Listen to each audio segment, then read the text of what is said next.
Cover it up. Let me put this guy in my pocket. Oh, pointed down too far. Howdy, folks. My name's Dave, and I'm a wood turner. Let me do something about that light and that camera lens. I started this channel to become a better teacher and a better demonstrator. And all the turners that I work with, the more that I reiterate, repeat the things that I'm teaching them, the more it cements it in my own head. So at the same time, I'm becoming a better turner too, and I'm always looking to be the best turner I can be. I really enjoy this stuff. So thanks for joining me. It's Woodturning Wednesday. I normally stream 8 to 11 p.m., but I'm kind of in a time limit kind of deal. I need to get this done as soon as possible, and it's going to take me a while to carve. So I figured I would start early, broadcast what I'm doing here, and then I can carry on with the piece on the inside. I've started ran into a little bit of an issue here with thermal expansion, thermal changes. Let me get a piece of abrasive here. I want to. What the heck? Let's use that. Does it have 220 on it already? Yes. Although it could be replaced.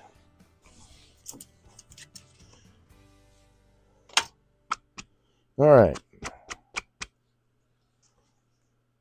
So what I need to do with these guys, well, going in and out from the cold into the warm house and all that, let's get that up there too.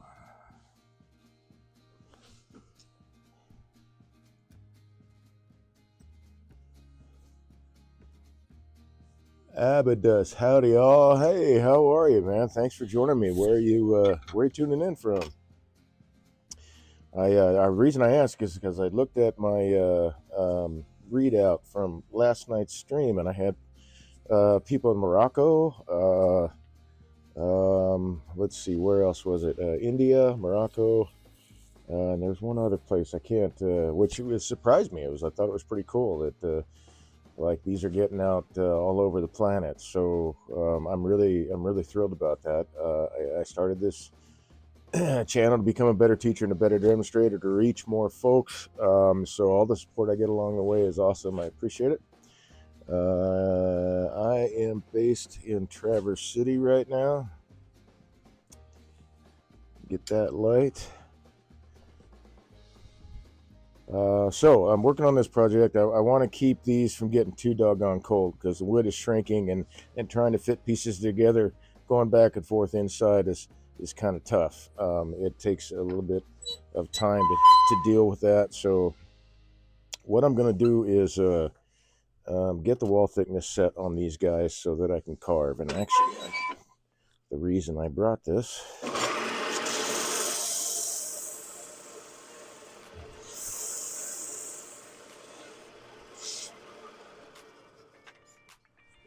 so these are, they say these, I've got that one in my pocket here. I'm trying to keep that one a little bit warm too. I don't want them to shrink down and change shape too much.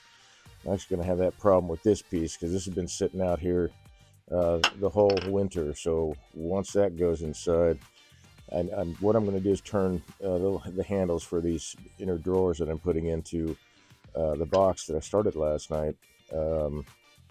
So I'll have to turn them and then let things warm up and see how they fit and go that route, which will be interesting. But it is what it is. It is another mighty cold evening. But I really do want to get this piece registered for a contest through AAW. So I'm just really trying to get this done. I might need to keep that actually. So first thing I need to do is set up a hold for a chuck on the inside of this, an expansion hold, because I need to turn off that tenon on the bottom Well, actually, what I need to do is I need to hollow this, make the whole drawer, set myself up for a hole there so I can reverse it and turn off the bottom. Actually, no, I'm going to turn off the bottom now, because what I want to do is inset the bottom so I have an expansion hole in the bottom and I don't have to turn anything away. I can get that done. So I've got to flip it twice, but it'll save me some time later.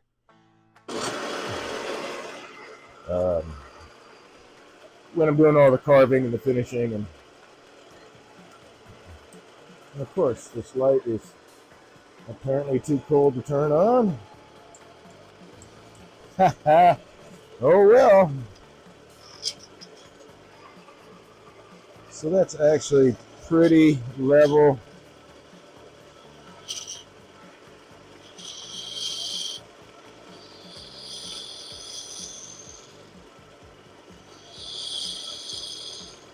This will be, well, if I can do it, I'm going to carve the handle in the piece.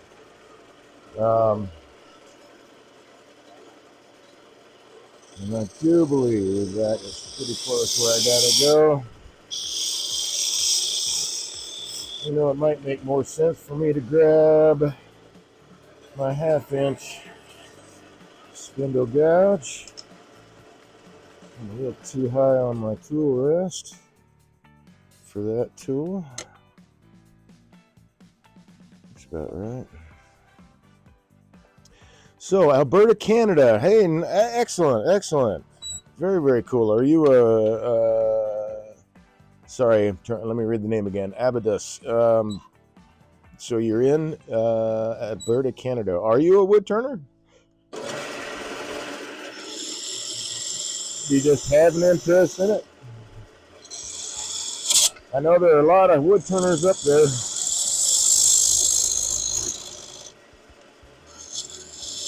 Up there, that's such a funny thing to say. Up north of us, there we go.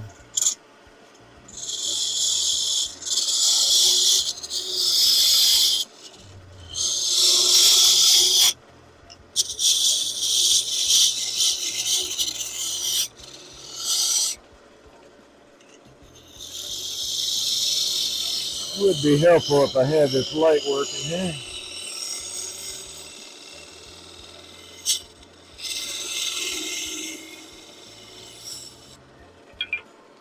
Let's see if I can get this thing. Oop, almost had it. What's going on here? I wonder if I can take this cover off of it. Should be able to, because perhaps the LED bulb is loose. Come on now, I just had part of you up.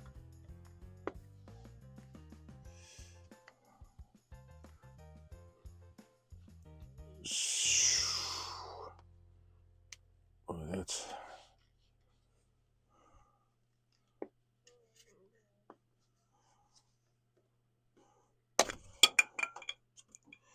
Oh, that was close.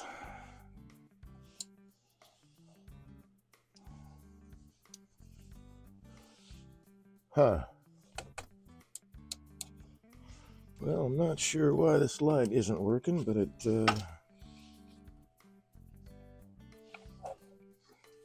everything's plugged in. Maybe it's the switch is bad. This is... there we go. Maybe we'll get the cover really quick that I dropped.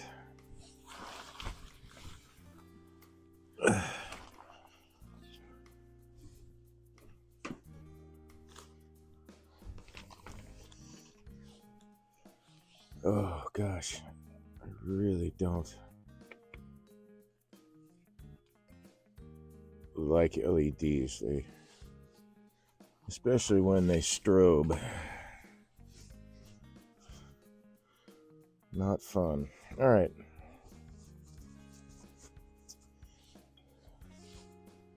Let me check the edge on this dude. Let's see the other side. Am I still too high? I must still be too high. I got a little bit of trouble here.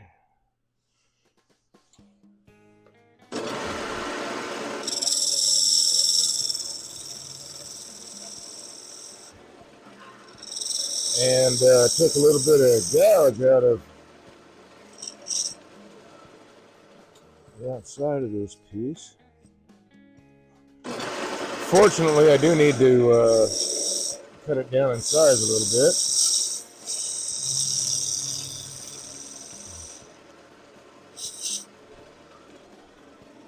I'm going to skip that. I don't want to really...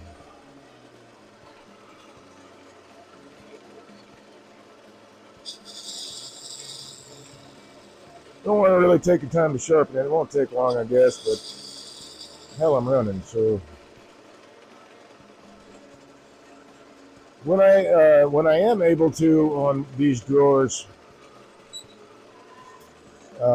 these insert drawers, when I am able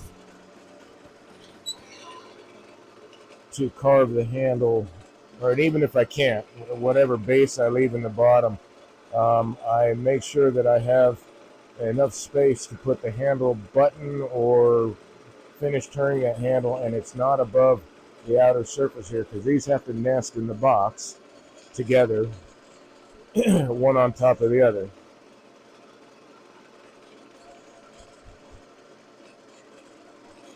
Let me move that a little closer. Abaddus. We have a pretty nice wood lathe at a makerspace. Nice. It has a wood lathe. I need to work with it more. Where you're streaming from? Wisconsin, somewhere cold it seems. Traverse City, Michigan. Traverse City, Michigan is where I'm at right now. Yes, it's mighty cold. I don't have a heated shop at the moment, but... Or actually, yeah.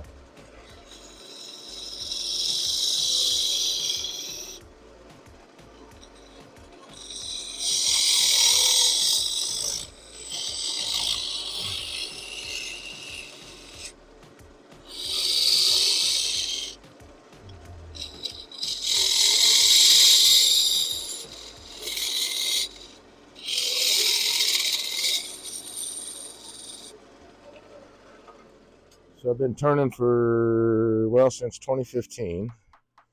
I'm not sure how long have you been turning? You said you do need to work with it more, but no heat. You have enough wood chippings, just need a stove, right?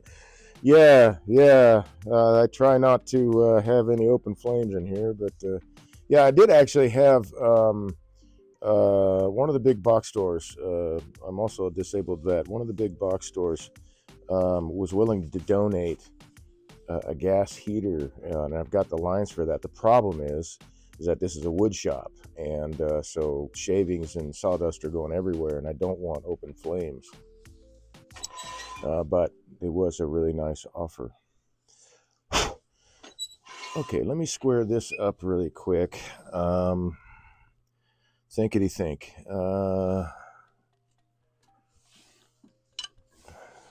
Okay, there's the box scraper. Actually, no, I think... Well, yeah, actually, I need to double check and make sure that this is...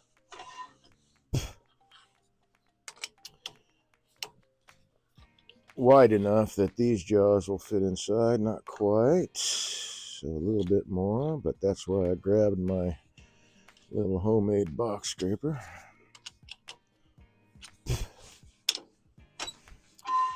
Plus, it's a pretty nice way to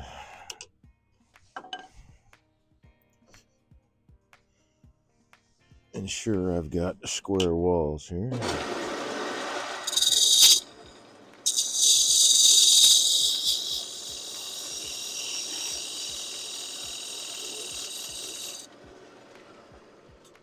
Square walls. My walls are square. Maybe that would be a better way of putting it.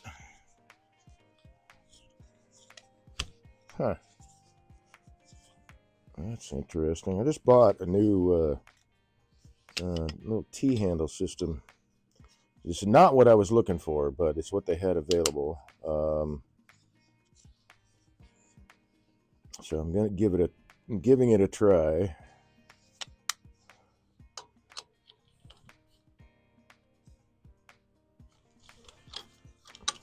I have a T-handle that came with the, or that I bought with the unit, or for this chuck. Oh yeah, perfect.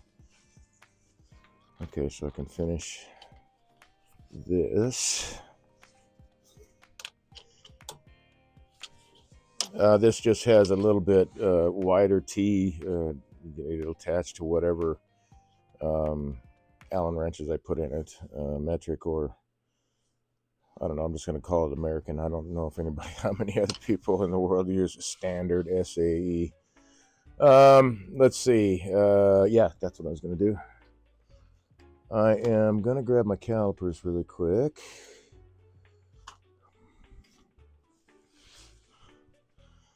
So I don't have to really ballpark the next drawer.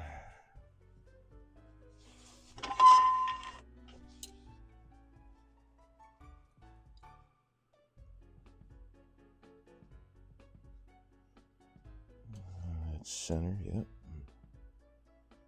So that way I can start off right away right there. With the next one, let's get that guy out of the way. Yes, many grain elevators have been destroyed by dust and oh yeah, absolutely. Still a lot of equipment up here with Imperial on it.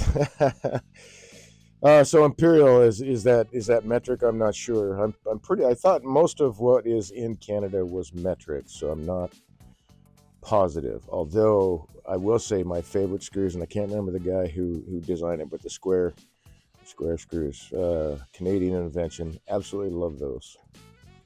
Those are great. I can go down. Let's see, an inch and an eighth inch, an inch and. Oh no, I can't. I gotta leave room. Well, I guess I'm going to wind up. Oh yeah.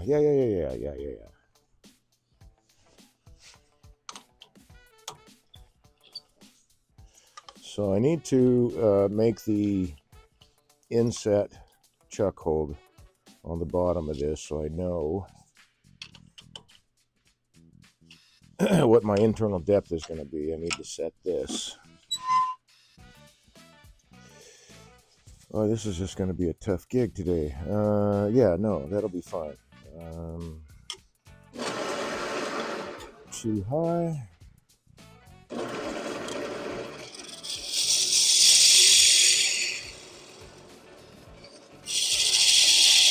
So I'm working with Black Locust.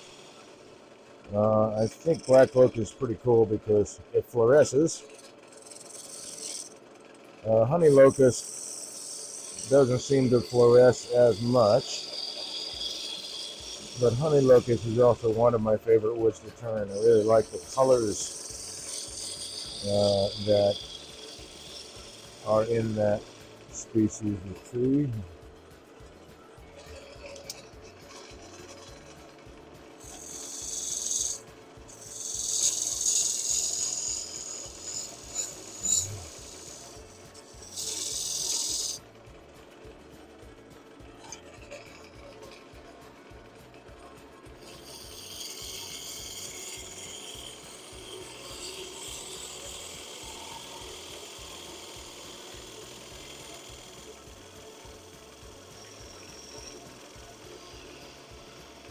That should give me my dovetail.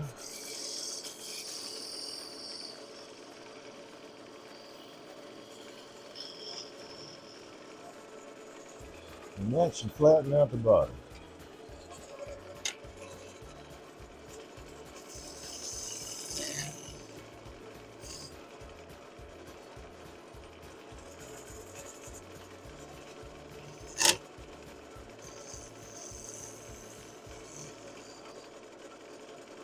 So I just use my skew as a negative rate scraper just to clean off the bottom of this in the hopes that I won't have to sand it. Well, I guess that'll work.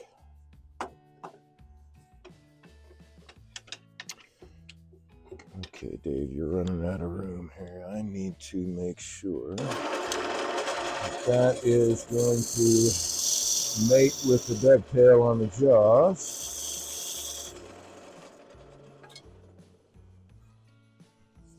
And that should be a total of 1/8 of an inch, right? Yes, very good.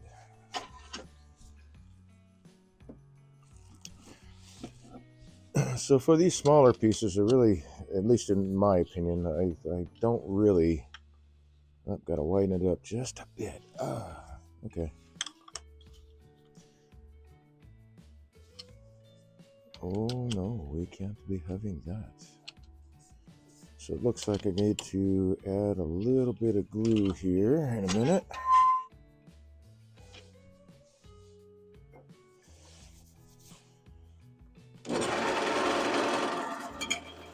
Well, there goes the cover for the light. How lovely.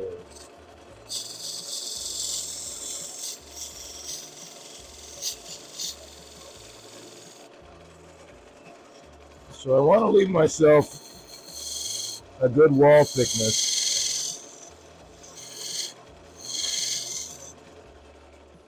here, because I'm going into an expansion hold and I want to have as much material. I don't need a really tight one. This is a small piece, and I don't need a lot of pressure to finish hollowing it out.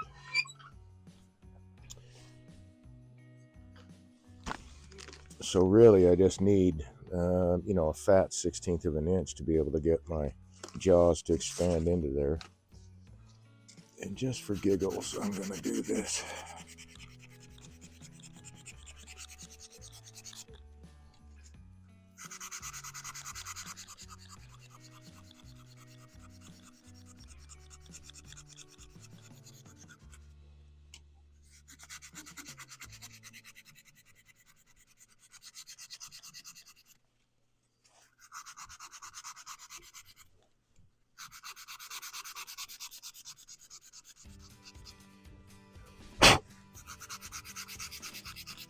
I suppose I could do this bit under power, but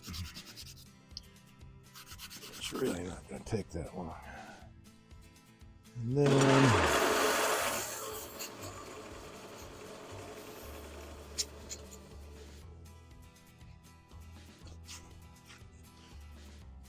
bit right there.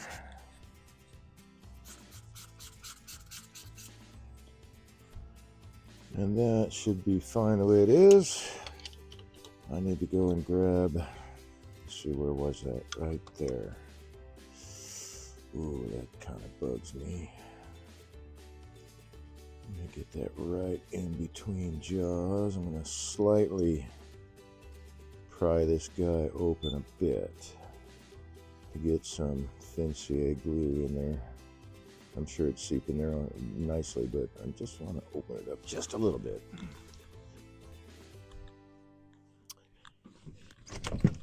And step inside to grab a glue. Oh, hey, but this is something I get to show you all. This is cool. When I have to deal with cracks and splits like this, oh, better get a paper towel. I don't like seeing the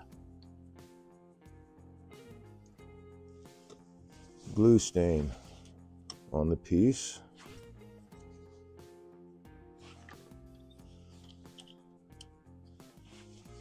So before I hit it with accelerator, I'm gonna grab this guy. I do some sanding on it before the glue has cured. And it does two things. It really does help take that stain off.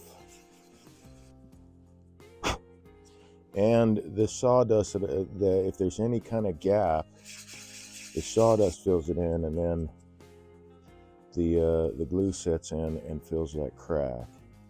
And at the same time, I don't have to worry about having some stain here that's not going to accept a finish.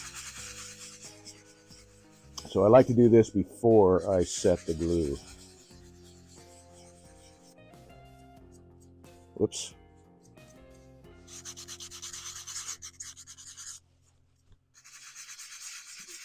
Got a little bit of blood on there. Had to get that off. This, you don't need to sit up there. Now I can set the glue.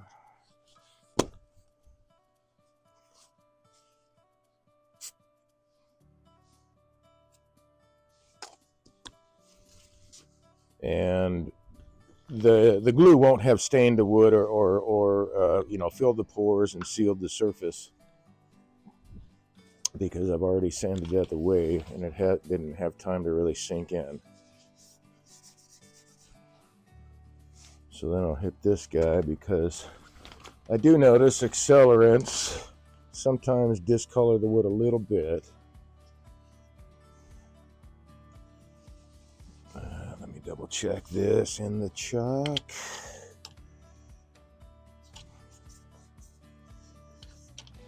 I think I just spun it by hand. We don't want that. I want just enough pressure to keep it solidly in place, but not so much that I split it apart, because I'm in expansion mode. It's not my favorite. I really don't, you know, I use it, but I really try to save myself headaches by having enough material to do it with, and not over tightening or, you know, adding too much pressure to it. I just need enough hold to keep it in place so I can finish hollowing the dude out. There we go. And you're about done too. Whoops. Just rolled off my work table here and onto the sandbags. Okay. Alright, so now I can finish this dude. I know I've got 1/8 of an inch up, so that tells me, you know, I'll know what my depth is. And I want at least 3/16 of an inch on top of that. Yeah, because that'll give me a 3/16 inch. I might go 1/8. I do want to keep this as thin-walled as possible, which this wall is going to get thinned down even more. But I want to get my shape a little bit better here, because I'm going to do some carving on these, piercing. And I want as thin a wall as I can get to do that with. It's just a lot easier. So if I say let's find a spot here, right there, 1 inch. Okay, cool. And I've got what, 5/8? Yeah.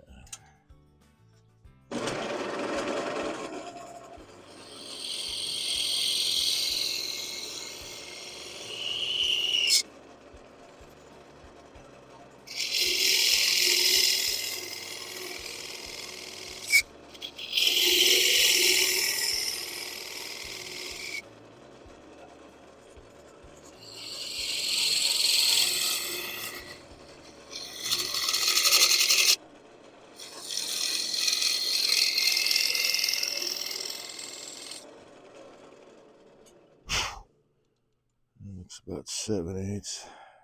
Pretty close. 13/16.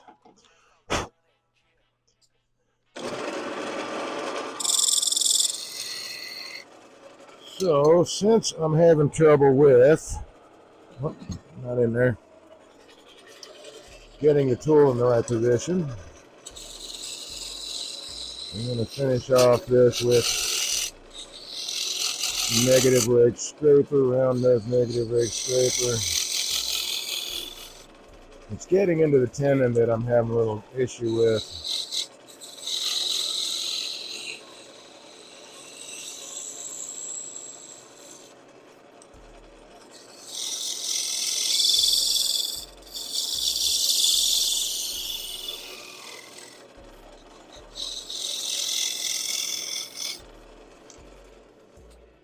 Double check my depth here. Ah, heck, I still got another 1/8 of an inch.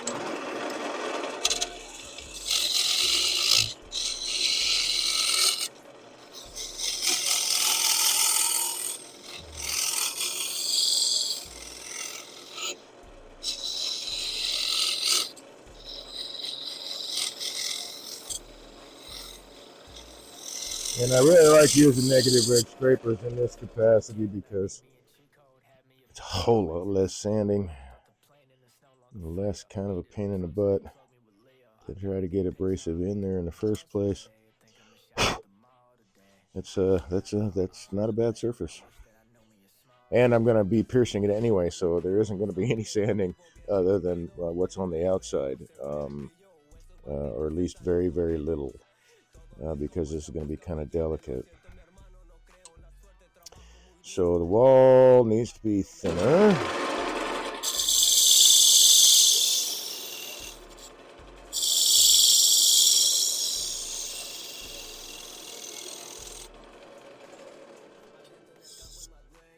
Do the ruler check here. I don't think the wall is perfectly straight, but it's close.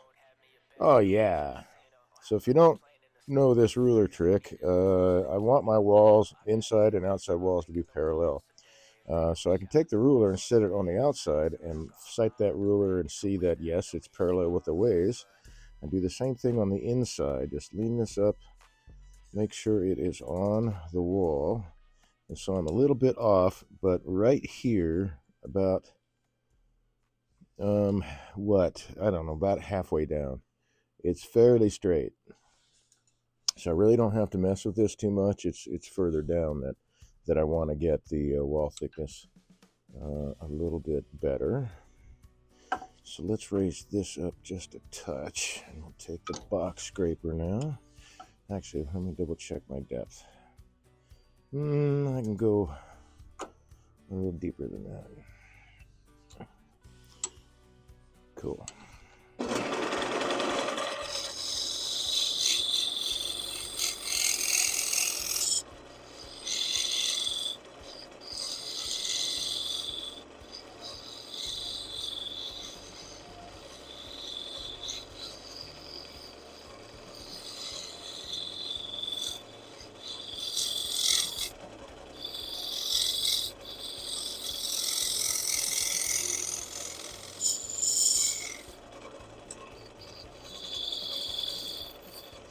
So just using a really light touch. I just want the burr to do the work.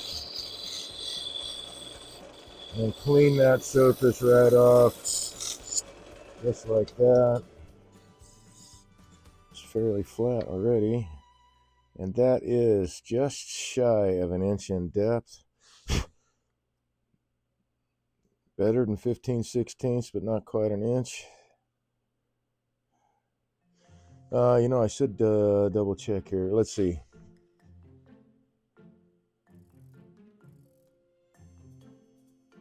Robertson, yeah. So Amadeus, sorry, I was off in my own world here. Robertson, yes, that is the guy that invented those. I love those screws and that whole system. I cannot stand slotted screws. Cannot stand them. And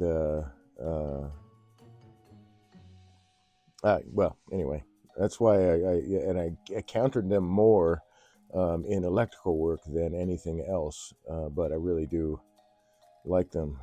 Says fluoresce is cool. I have to check it out. Yeah.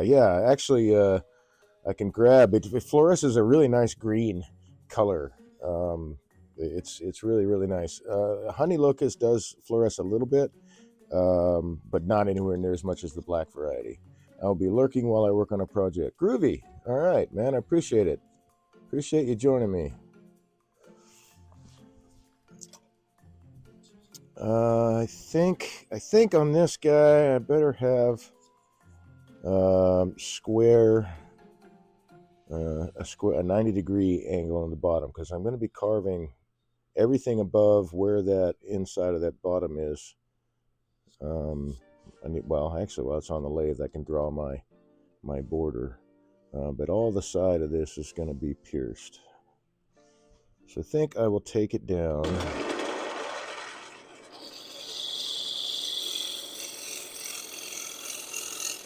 A little bit more.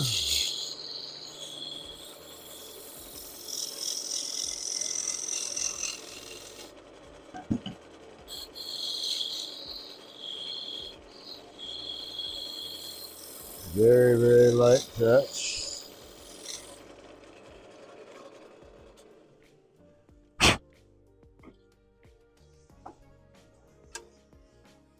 So let me check my parallelogram here. So right there I'm parallel, and that is 2/3 of the way down. So that means that's where I will start with this dude.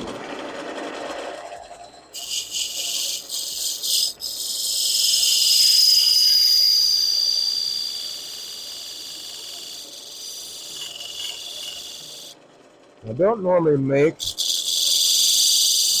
the drawers with square sides.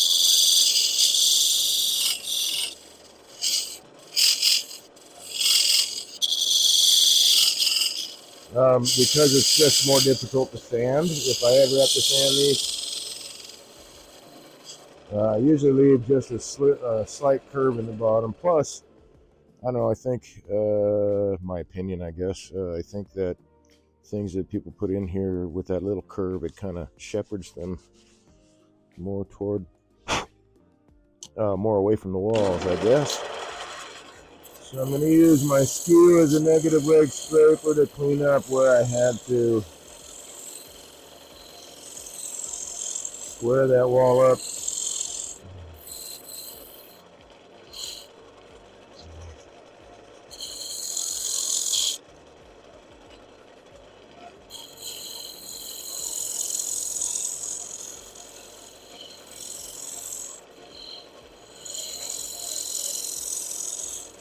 If you, that is if you, I do have a YouTube channel. I put all of the broadcasts, I record them all, and then I put them on my YouTube channel. So actually, if you check that out, it's YouTube. Actually, I'll put it in chat. Hey, Orange Dan, how you going, man? Hey, how's it going? Let's see. Let me put YouTube.com.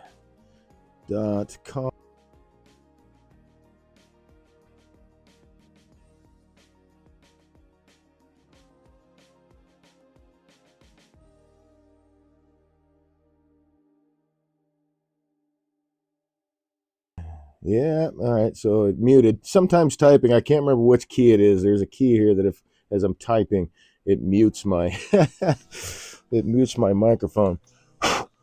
And I really need to pay attention to that because otherwise I'll talk for a while and like you guys aren't getting the squat. Orange Dan says, "Hey Dave, I was streaming earlier. I'm turning an Emboinaburo bowl. Nice. I have vids posted from it. Very cool. I want to check that out, man. Thanks for letting me know. I do want to check that out. I'm kind of in a sort of I don't know. I'm under schedule tonight. This piece I want to have. I need to have it done by 11 Central.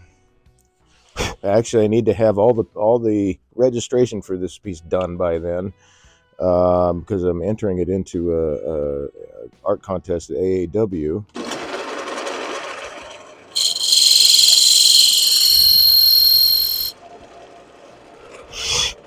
Their theme for this contest is open closed, and what you have to submit is a box.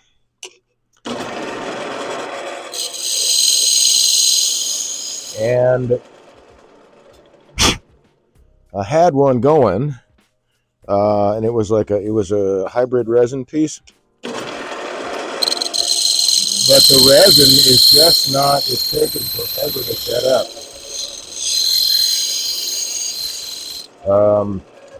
I got some other kind of, oh, there we go, straight wall. So I got some other resin, and actually let's double check. All right, so I can go in a little bit more towards the bottom.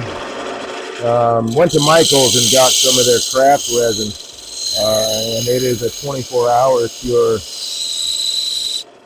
So that helped on another project, but not the one that I was trying to submit to this contest. There we go, parallel.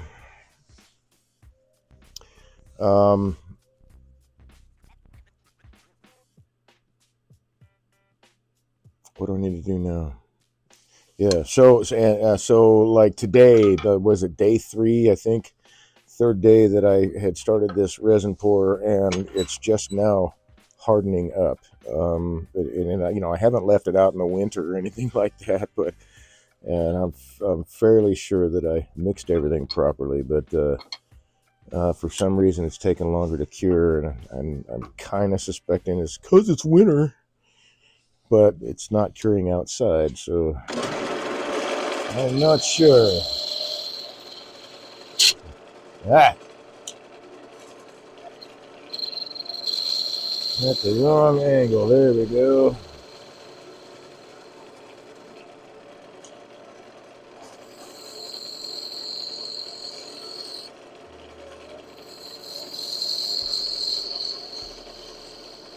So in theory, this is going to match.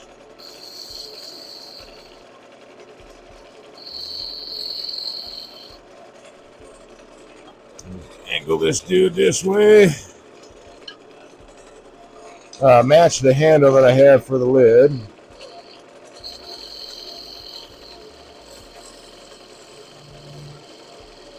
And finish that bead. Yes. All right. Oop. No rubbing. No rubbing. This will be a little interesting.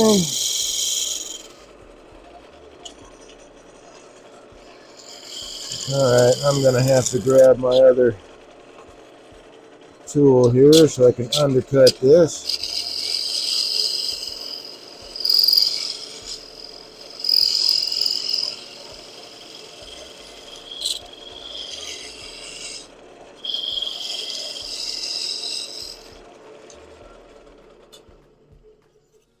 Yeah, that's a nice handle. Okay.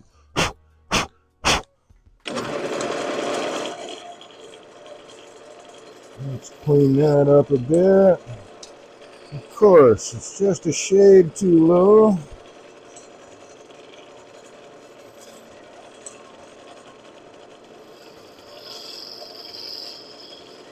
I have not gotten to turn any Amborna burl yet so far in my lifetime.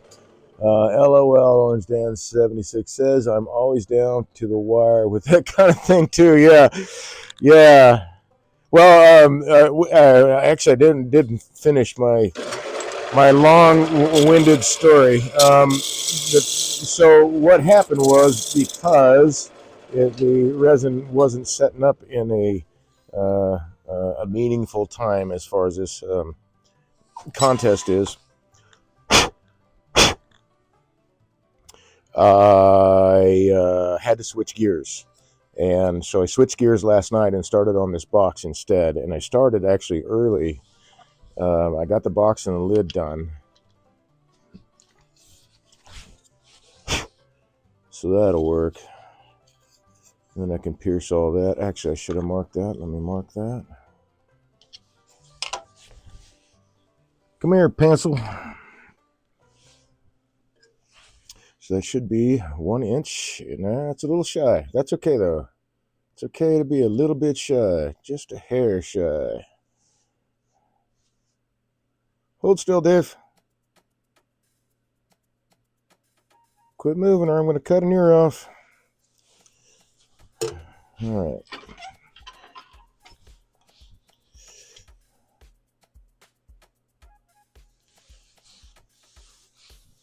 So that's that border. Excuse me. Wow, flimmy. And that's that border. So I'll do all my piercings inside there. Groovy. Now I need to grab the box. I left the box inside. I did notice, or I've noticed a big problem with thermal issues going inside to outside, inside to outside. And then sizing these things has been a little rough. But I left the box inside on purpose so that it would not shrink. And we'll see.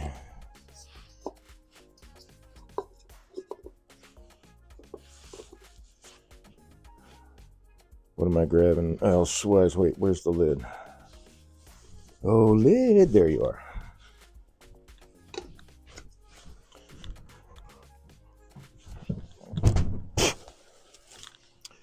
So we'll just show these real quick. I saw a YouTube video. Why is that so hazy? Oh, because the lens is dirty yet again. Sorry about that, folks. Captain OB. Hey, man, just nice. How you doing, OB? Just followed Orange Dan 76. And you finally hoping to start streaming soon. Yes, that's awesome. So just to give you...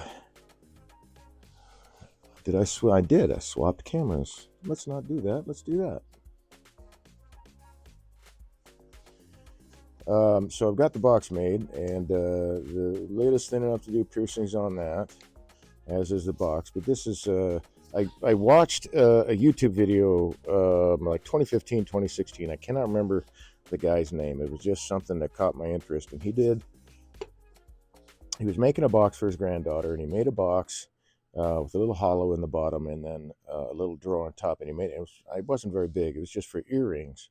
And I thought, that's a really cool idea. So I started making jewelry boxes bigger than this, but with 2 drawers.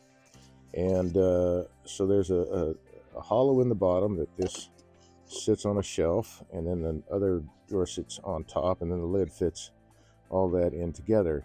So I just wanted to give you an idea of what I'm actually working towards. So I'm now going to work on the next drawer. And let me get this back inside so it warms up. And once I get that other drawer turned, then I can actually go inside where it's relatively warm and use the piercing tools that I need to use. But I do want to talk about the tools that I use, because I mean, you know, wood turning can be an expensive endeavor. You know, I don't try to cheap out. Like, you know, I have this Vic Mark chuck. You know, I didn't want to cheap out on when I actually had the money to buy a good chuck. I didn't want to cheap out, because I'm pretty sure this is going to last, you know, a long time. This is very, very well built. I don't, you know, I don't get paid to say or to promote any of this stuff that I use yet. I'm always open to discuss that with anybody, Vic Mark or Grex, or, you know, anybody, Craftsman, doesn't matter to me. I'd be happy to talk to you about it. But these are just the tools that I use. And money, I mean, you know, unless you're independently wealthy, trust fund baby, Trump relative or whatever, although I don't think Trump really actually has real money. Anyway, you have money to throw at things. I don't. As a disabled vet, I don't. I'm working on my career as an artist and as a wood turning teacher, as well as a beekeeper. So trying to get those things really kicking in, which is another reason why I started this channel. But you know, money, I need the funds to go in a direction that actually makes sense, instead of just throwing money and stuff. So, you know, I don't cheap out on the tools, the hand tools, all that stuff. But stuff like this, and I'll show you. I've got to grab the tools where I could get this inside so that it doesn't shrink too much from the cold. And I'll grab this box of tools that I put together to do piercings, because there's a lot of piercings that are done with like dental equipment, used dental equipment, and you know, that you can purchase that stuff. Well, you're talking $5,000-$6,000 to get into that. And I wanted to explore piercing, but I didn't want to take a loan out to do it. So here's what I did. I went to eBay and I got a box of 50 of these burrs. They're diamond burrs. I think the whole box, when I bought it, it was like 2016. I think the whole box, it cost me less than $5. There's 50 pieces in there. So if I burn one up, I can replace it right away. I got to looking at the dental equipment and the handsets and all that, and I found that, you know, there's a very real possibility that all I really needed to do was get a handset and then tubing and maybe something for the air compressor to make sure that I have as clean air as possible going into it. So I went to eBay and I bought a dental handset. And when you do this, you want to buy the handset that has four tubes, or at least one tube that is strictly air, because some of them are just water and then whatever else they put in there. I don't know. That might be the exhaust ports right there. But you want to get at least one port that has the air. And this handset cost me $35. So we're well off of, $6,000 already. But it came with this nice little case. The 1/4-inch tubing did not cost very much. In fact, I had this whole roll in my workshop, just sitting around waiting for things, automotive or whatever. So I have plenty of that already. But this 1/4-inch diameter tubing, flexible tubing, is still inexpensive. And so what I do is, this is where I had to spend some money. So I got an air dryer with a gauge, and so I could adjust the airflow, because you only want so much airflow going into this. And then I can attach I should be showing the other camera. Sorry about that, folks.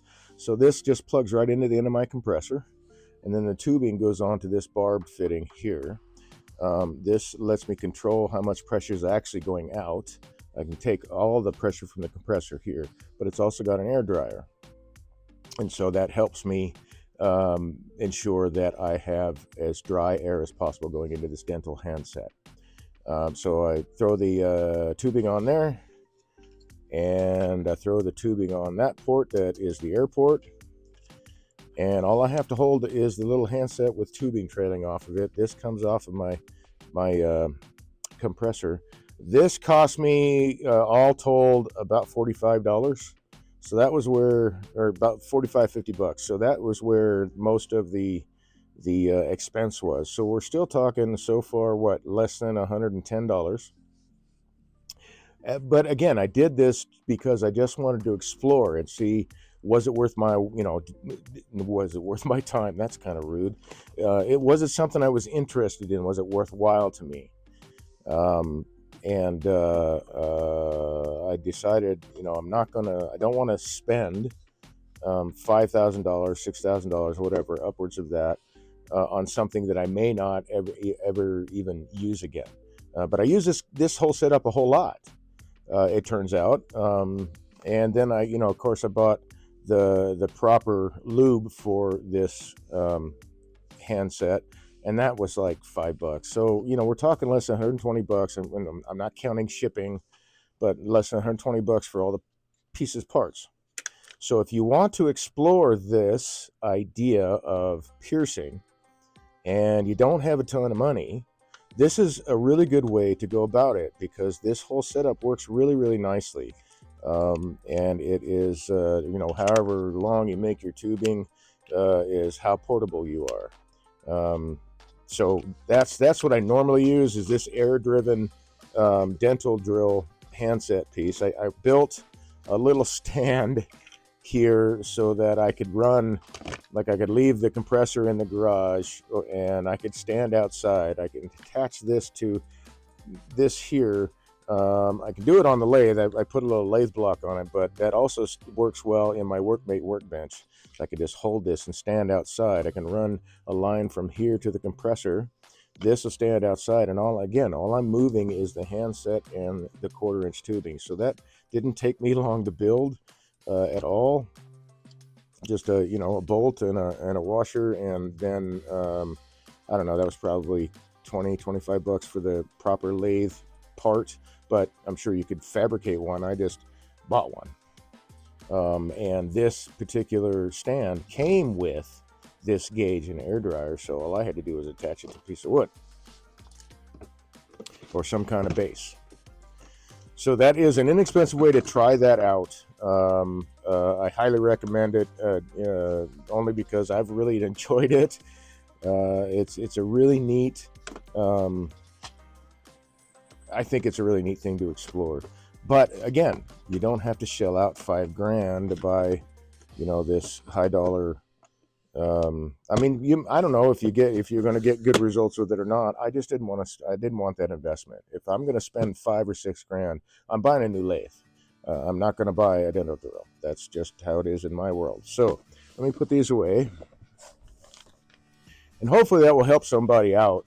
If they have thought about maybe trying that stuff out, but the same thing, they didn't want to shell out $5 or $6,000 for the whole setup for an actual dental drill.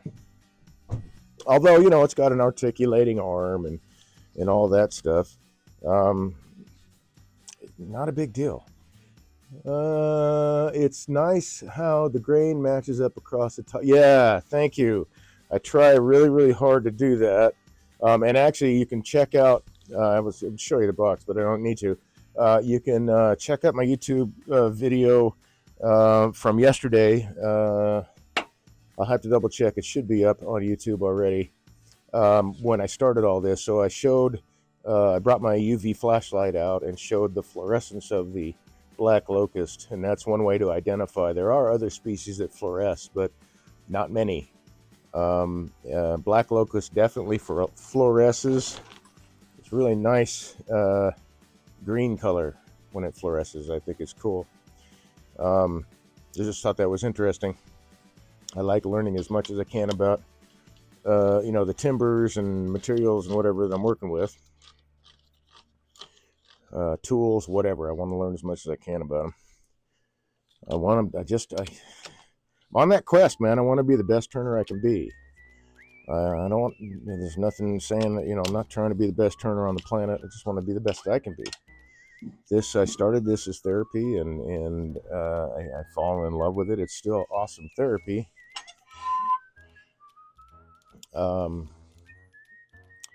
But that doesn't mean I can't turn it into a living, right? So that's what I'm working on. So we've got, let's see, actually, let's see how many people we got in chat, because this might work out. I've got one more hurdle with Twitch before I become an affiliate. Let's see, I've got Random, Tinkerer, Abacus. Oh, I lost a few people. So I have one more hurdle to cross, and that is getting 5 people to chat at the same time. I had a few lurkers and stuff like that last night. I got 4 people to engage in chat at the same time. I'm just trying to get 5. That's all I need to pass that last hurdle with Twitch to become an affiliate. So I'll keep checking on chat. But when I see we got 5 people, I'm going to ask everybody if you would just jump in and, I say, I don't know, talk about any subject, whatever. It doesn't matter. Tell me where you're from, all that, whatever. But I would really appreciate the help. Just got that last step. It's been a year's worth of work. I'm really, really close.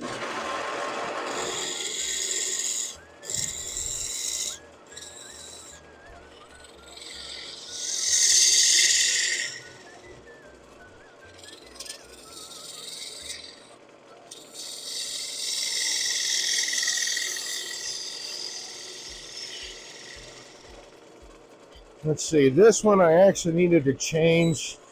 I'm hoping that if I sand it down a little bit, that it will fit better. You know what? That's not going to matter because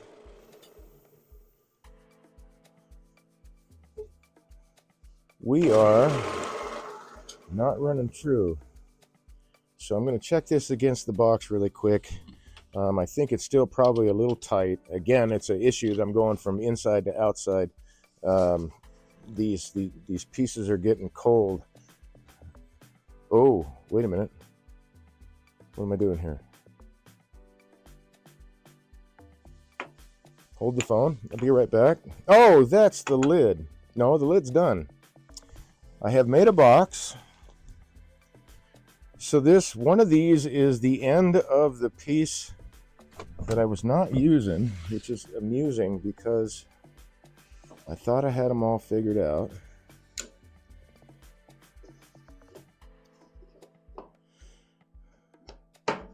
Let's bring this out anyway.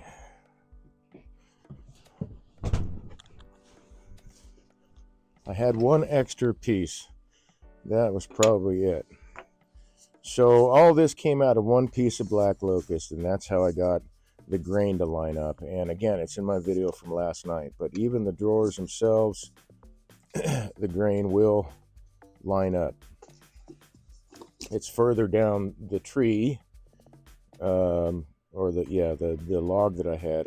This one is either right about here or right about here, that far out. And so this must be the end that I didn't need. This is the one that was a little bit tight. Yep. But last night it fit perfectly. So I've got to shave this guy down just a little bit so it will fit properly. And that way I can size the height of it, because it cannot come above this little shelf where the lid sits on. So I'm going to set these back inside so they don't shrink.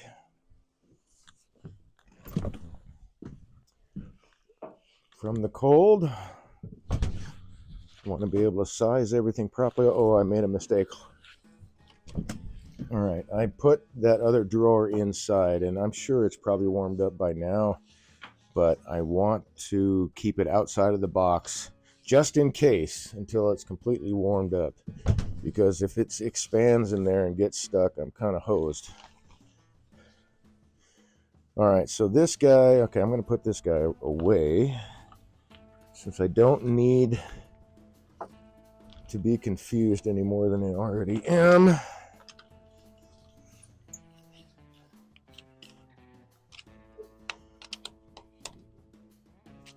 So I'm going to hollow this out a little bit. Wait, no, I'm not. What I'm going to do first is grab my skew.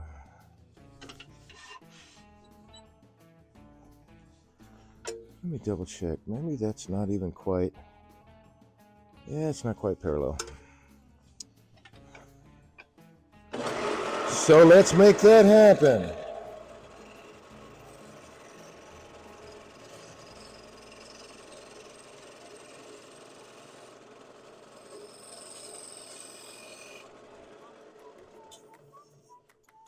Let's chamfer that edge.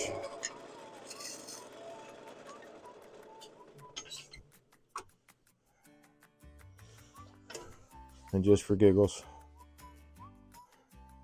Well, I would say that's parallel. All right, so first things first, I got to take this down to no higher than the surface of the rim here. Not too high. Nope.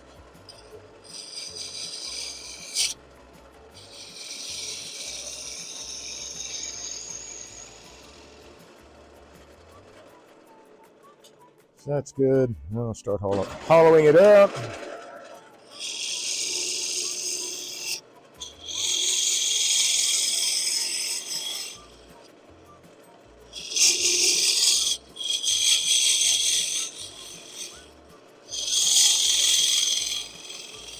And actually this time, I think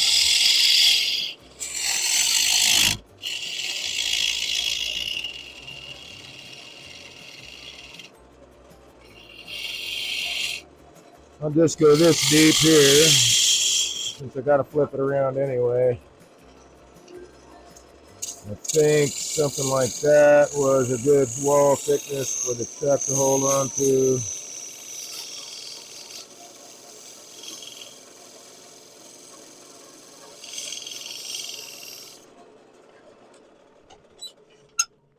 Just double check that theory. Again, not my favorite way to hold things, but I've got a pretty good wall thickness there, 3/16.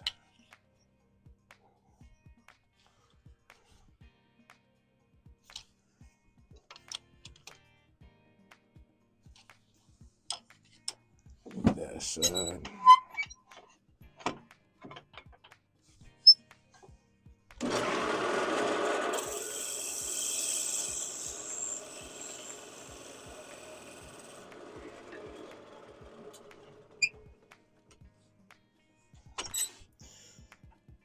try to get into the habit of shutting the lathe off when I have to move the tool rest. Doesn't necessarily make it so, but I try.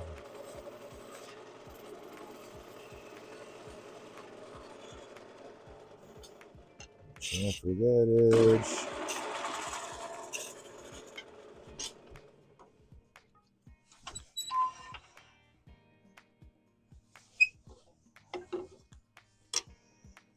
Right height.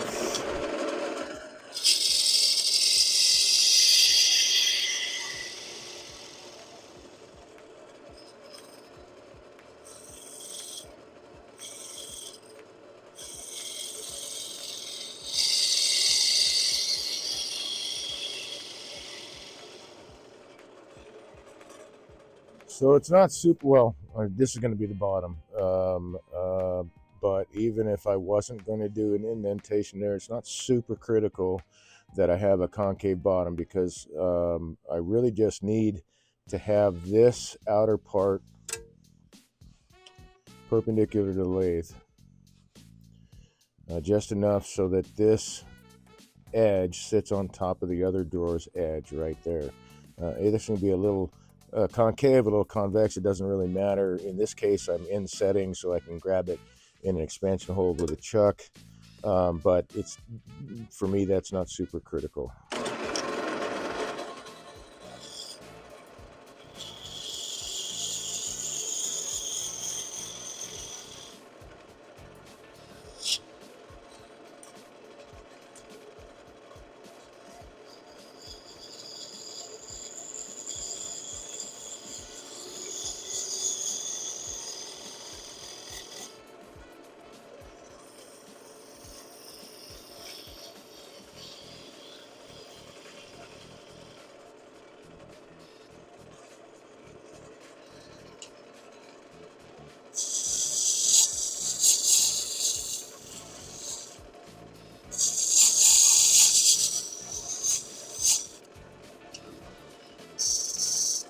I think that will probably be okay right there. I'll double check it before I, since I'm there, I might as well get it set for a chuck, a dovetail.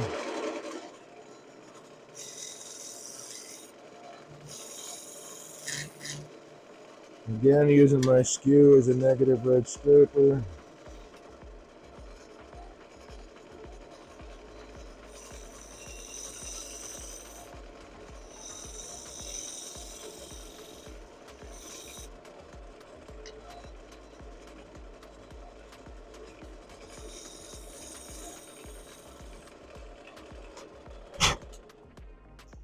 There we go, and that should do well. That's actually a little bit less than 1/8 of an inch, but that's okay. Could go a little bit deeper, but I don't think I need to yet. Let's see how this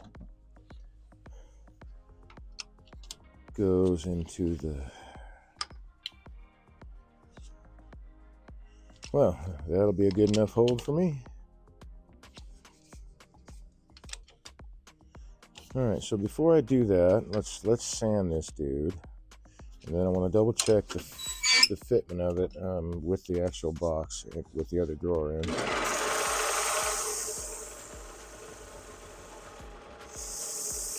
I'm hoping that just, using a little abrasive will take off just enough.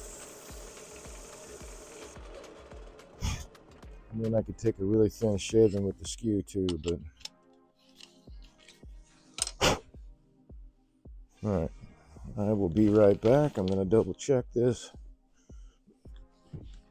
Plus I can feel the warmth of the outside of this piece after sanding it, so it won't need to... yes! Yes! Okay, so it fits like it should. Oh, I forgot one thing. I've got to double check how high these are inside the box, because I need to take a little bit. I got to adjust the height just a bit. So if I take 1/8 of an inch off there, right? Let's see.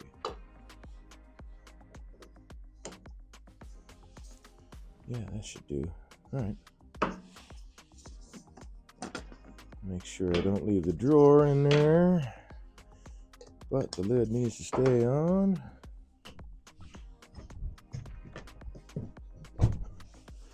Okay, so I can shorten this up by, I think I will go a fat 1/8 of an inch.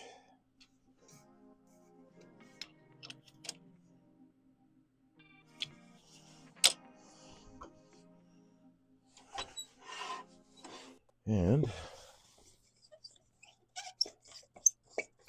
I do believe we're going to do it this way.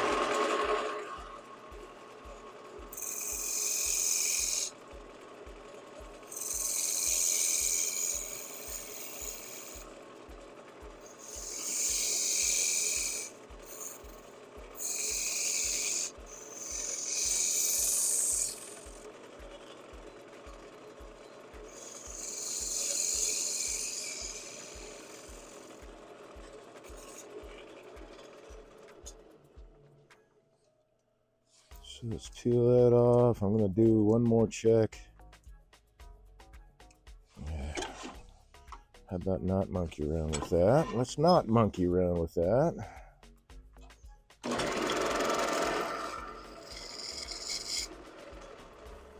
And just turn it away. So one more check with the box. And I apologize for, again, it's just really cold and the wood is changing shape too much between going inside and outside. So I've got to leave the piece inside, the stuff that's finished anyway. Is that right? Will that work? And a little bit more off the top and it'll be perfect.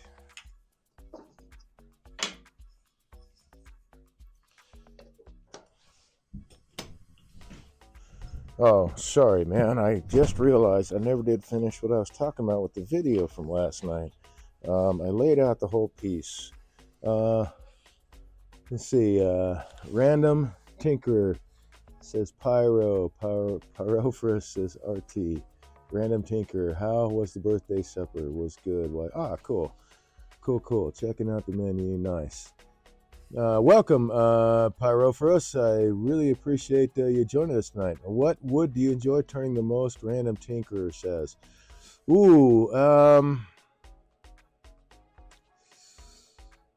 First time Random Tinker says, hey, let me see if I can rouse some chat. Hey, thank you very much. That is awesome. I really appreciate that. Like I said, it's just the last little hurdle I've got to do is if I can get 5 people chatting at the same time. Everything else, I've as far as Twitch is concerned, I've followed all their stuff.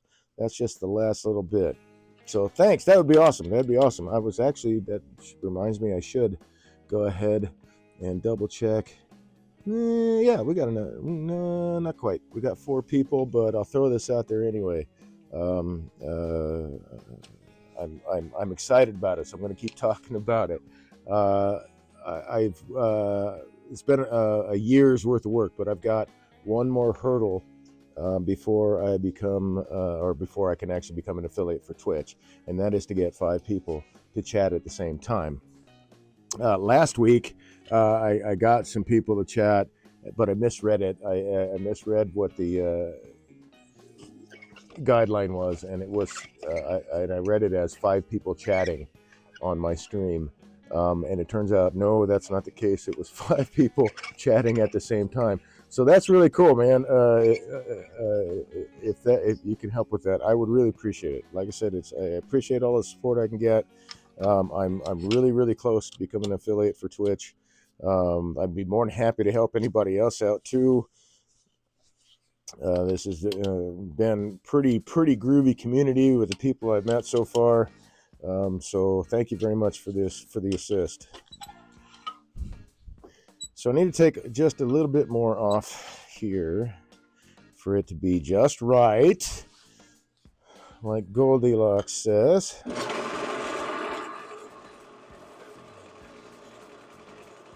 I'll make sure my bevel's pointed the right way.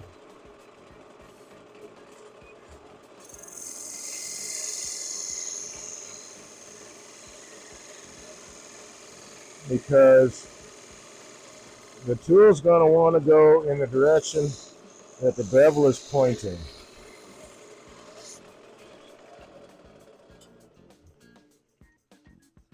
There we go. That's a square rim. Very, very cool. Let's see. Well, I've got this dude. We might just do this.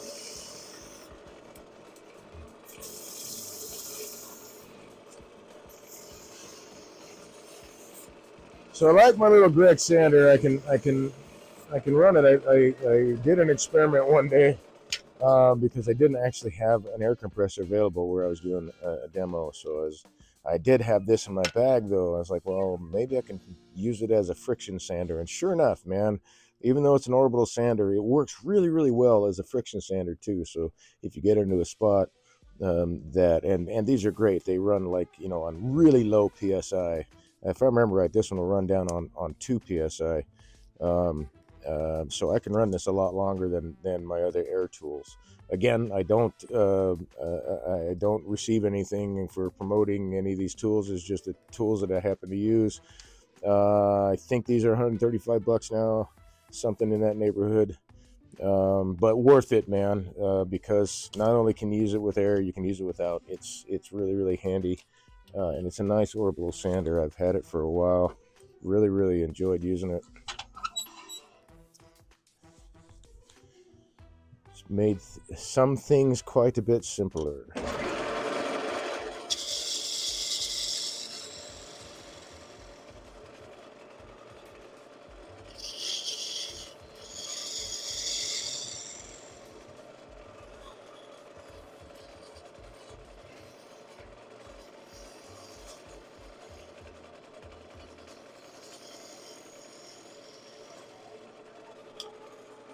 That'll do.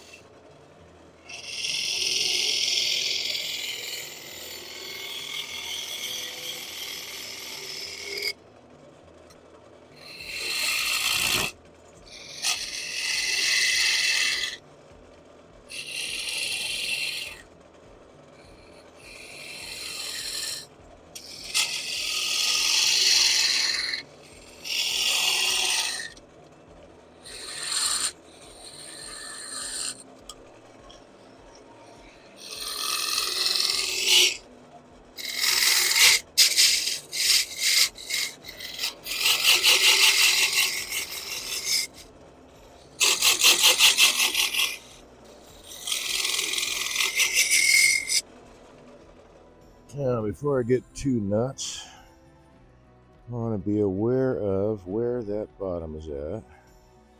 And I'm getting close, so let's double check. See, I said that was an eighth of an inch, right? So it was actually just a little bit shy, but we'll call it an eighth, so I can err on the side of not having it, or of having enough and not enough, as opposed to not enough. And then a 3/16 ish or something like that would put me right about there. So 15/16 is what I need to do for this one. And I'm at 3/4. So getting close.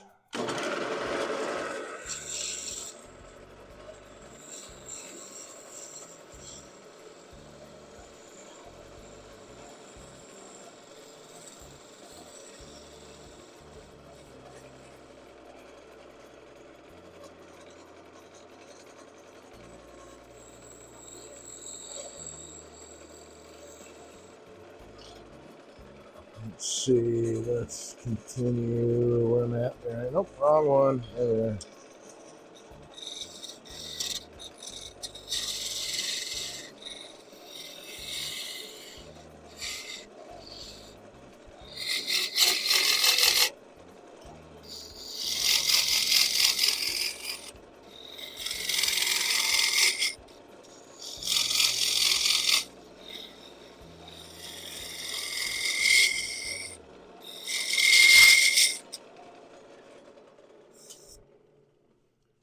And that is got 3/16 of an inch to go. I'm starting to run into a little bit of trouble with that, so we'll grab this.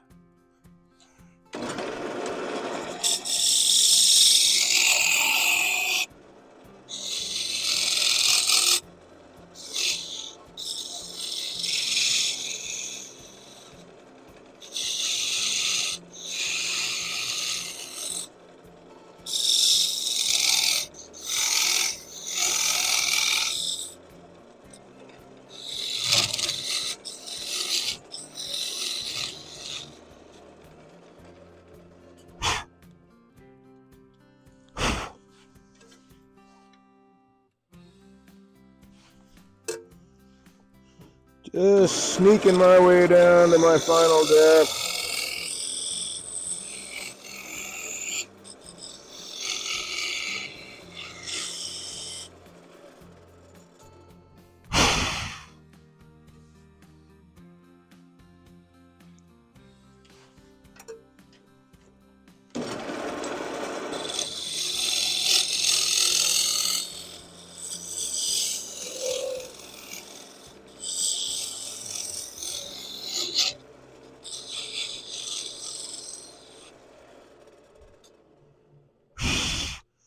And I'm just using a nice sharp negative rake scraper so I don't have to try to sand this beast later.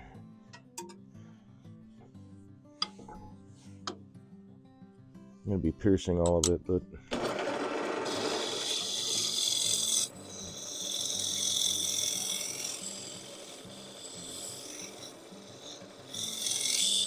I want to save some of the work.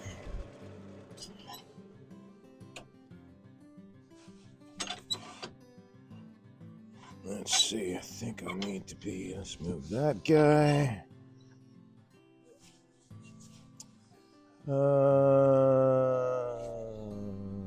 Random Tinker says, some great people in the maker community on Twitch. Yeah, for sure. Hey, actually, I think Orange Dan might still be with us. He's definitely one. Lego Golf Dude. Lost it. We lost one or two people. I'm sure they're going to segment it. They're going to cycle in and out. Is that Jeremiah Johnson? I can't really tell. It's a very, very small image on my screen, but is that Jeremiah Johnson? Robert Redford? Very, very cool. One of my favorite movies, man. Random Tinker says, have you done any segmented turning? Not really. I've done some basic segmented turning, but I don't have a lot of equipment from like flat work. I mean, I could make all the jigs and all that stuff, but to me, it's like way more work than I really want to get into.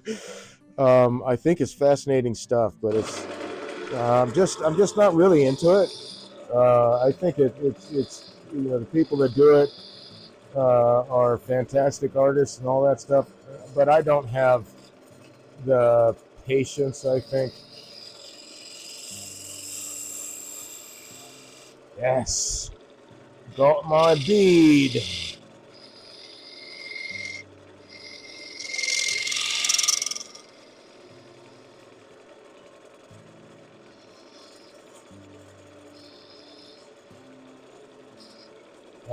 But no, I haven't really done much segmenting at all. I don't know that, like I said, I just don't have the patience for it. And I can see where there would be, I mean, if something comes apart and you invested all that time into it, would be kind of frustrating too, probably, but that's not the reason I don't do it. I just don't. I don't really have the equipment. I'd have to make all the jigs, and I don't know. It just seems, like I say, more work for me than I really want to do.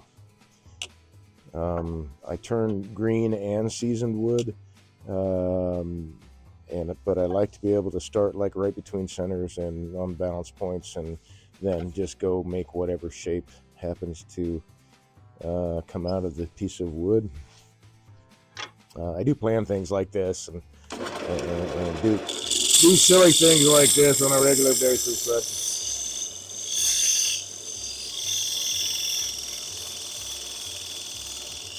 segmenting just is not my thing.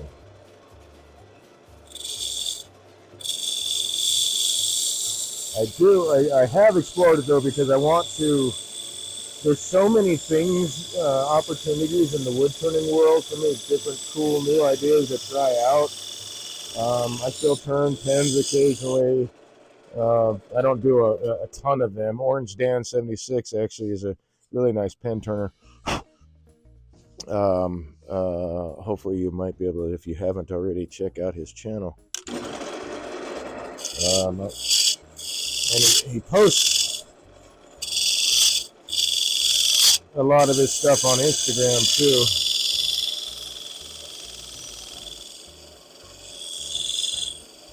But he makes some really nice pens, among other things. He doesn't just turn pens, but I think that's it's a lot of what he does. But so yeah, I turn different things. If I see something that looks really cool, like hey, I should try that and see, do I like even doing it? Is it something I can adapt to fit in the toolkit that I already have, or skill set, however you want to phrase that? I really do like watching and engaging with other turners. I never really have it in my head that what they're making is so important. It's how they're doing it. I like the process. I like to learn those things, and then I turn around basically. I take classes too every now and then. I enjoy going to Airmont. I'd like to get down to Jockey Campbell this year. I give classes, but I still take classes because, I mean, I'm not the only wood turner on the planet, and I'm certainly not the best. I just want to be the best wood turner I can be, and so got to keep everything relevant. Learn the latest and greatest stuff. Does it matter to the way I turn? Is it something I can't live without? Like a Beal buffer. Yeah, I really can't live without that. But learned about that through woodcraft. Right now I'm just trying to make sure these inside and outside walls are parallel before I call this dude done.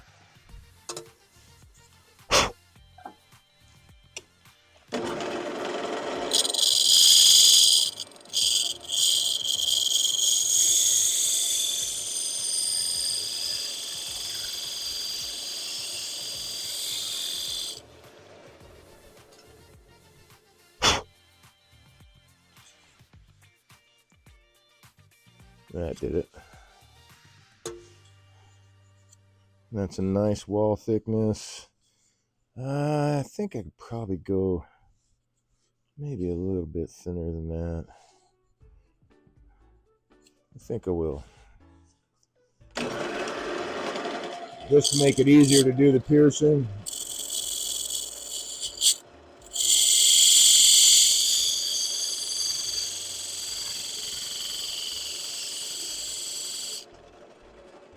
I think I'm one of those guys. It's like, when the latest and greatest stuff comes out, it's like I want to see it in use. I want to see it in actual use first. Does it look like it's something I can utilize, and justify the cost, right? Because the wood turning world can get mighty expensive.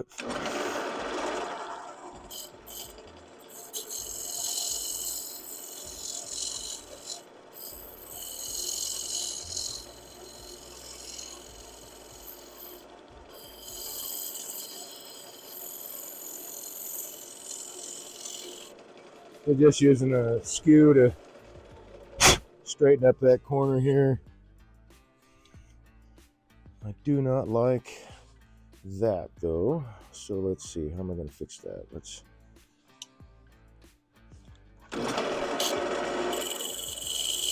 Sorry if my head's in the way, but I got to get where I can see this. There we go. Yeah, that'll work.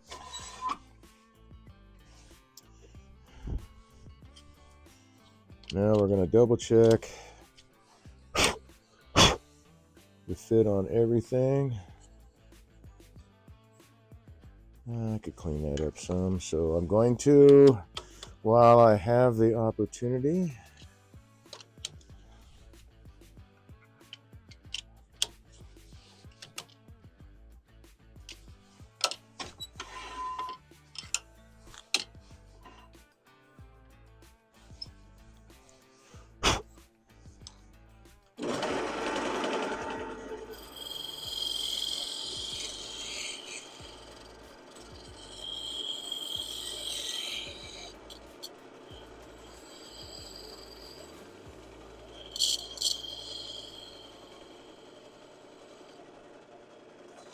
Just turning the scraper up on its side to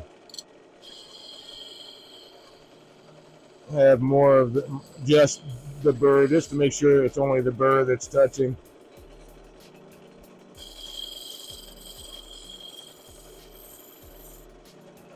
And get a really, really sheer cut that way.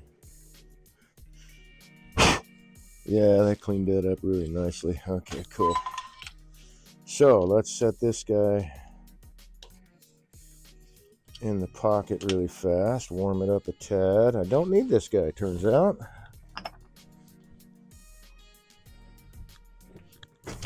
I do have little odds and ends and bits and pieces, and maybe I should go thinner. All over the shop, but I think it's cool to have,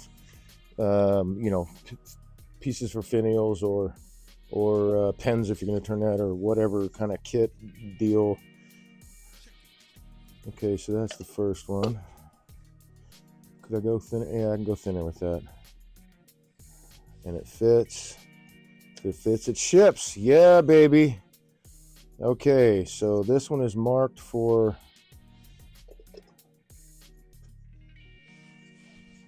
piercing. Let's see, let's grab that pencil again. Just make sure. Yep. So mark this guy. Gotta use my handy dandy super scientific pencil trick. Oh, the camera's not even pointed down because I cleaned it and left it where it was at. But at least this camera, you could see the turning. I'm sitting here not freaking paying attention. Parafra says, yes, it is, as far as the segmented turning being time consuming. Random Tinker says, yes, definitely. Always say that the lathe is the cheapest part of wood turning. Yeah, I guess. I mean, even that can run you several grand. I got lucky with this guy. I bought this lathe 2015. I had actually a friend of mine bought it for me, and I paid my friend back. But when they heard that I was really trying to explore alternative therapies and was really considering using turning as a therapy for PTSD, my friend fronted it right away, which was really, really awesome. And I have I put this lathe through a lot of use ever since. So I got the lathe about 2015. But at that time, it was between $1,600 and $1,700. Didn't know a whole lot about lathes at the time. I'll be honest. Had I known a little bit more about lathes at the time, I would have tried really hard to get more than a single horse motor. A little bit bigger lathe, at least a 2-horse motor. Because the torque on those is a little bit better than these 1-horse. I don't need to turn a lot of big stuff on here, but sometimes the 1-horse motor kind of limits things. So I'm going to make this wall thickness a little thinner, just like this guy down here.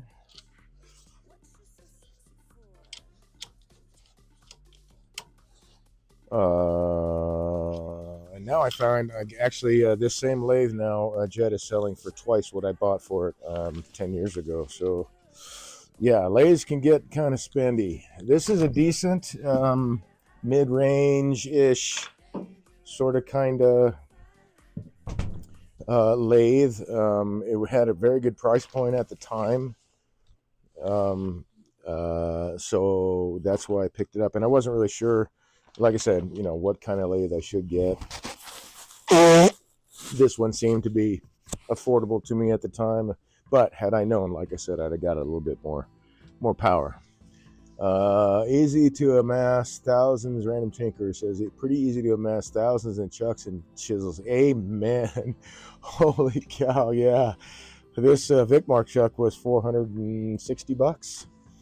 Well worth it, I will say that. Like I say, don't cheap out on the tools, on the quality tools. I get quality tools, but when it comes to like I don't know, like exploring something in wood turning, I'll probably get a cheaper version or come up with my own way of doing it to limit the initial output of funds and to know, all right, am I willing to spend money on this, or am I not? And to be honest, I tell you, if I had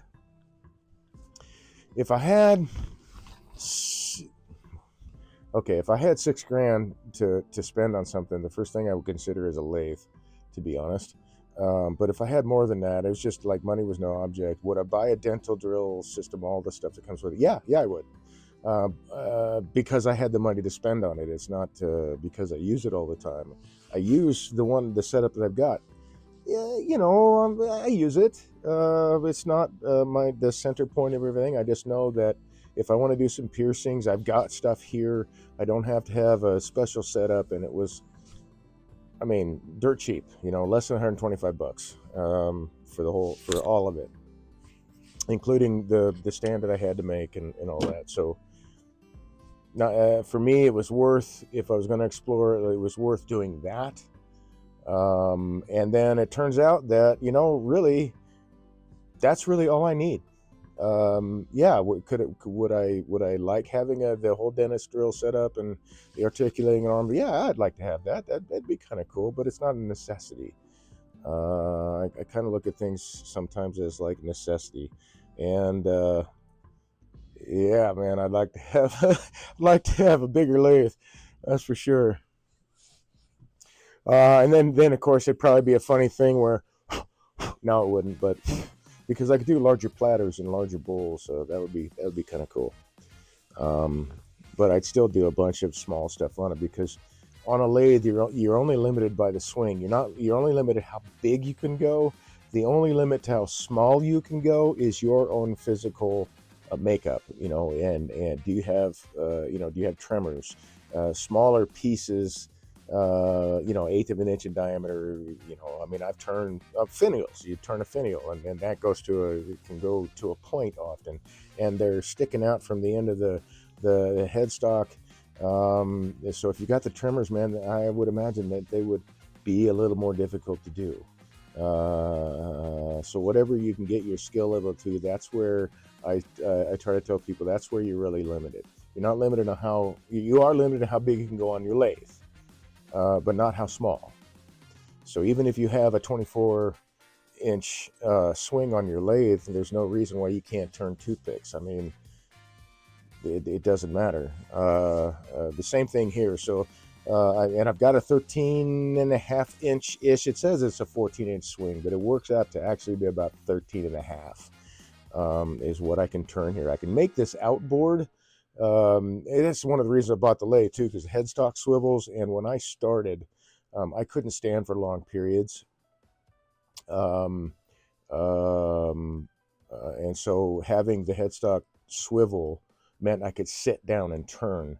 I really was looking at a robust, because they have the whole bed that tilts, but it was like $6,500, and I thought, man, if I spend $6,500 on a lathe and nothing works out for me, I'm paying back $6,500 and I'm stuck with the lathe, not knowing that it would be fairly easy to sell, right? I mean, there's a big trade in lathes.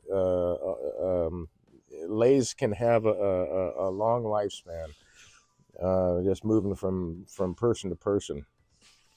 Let's finish this guy up. But yeah, you can really spend a lot of money on tools and equipment for turning. So I'm just gonna hopefully take just a hair off this.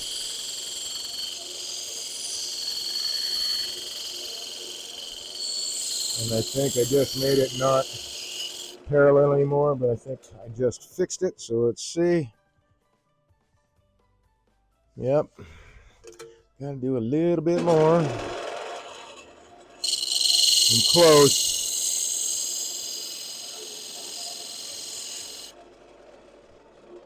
But I did take it out of parallel. There we go. Dang, man, that's nice.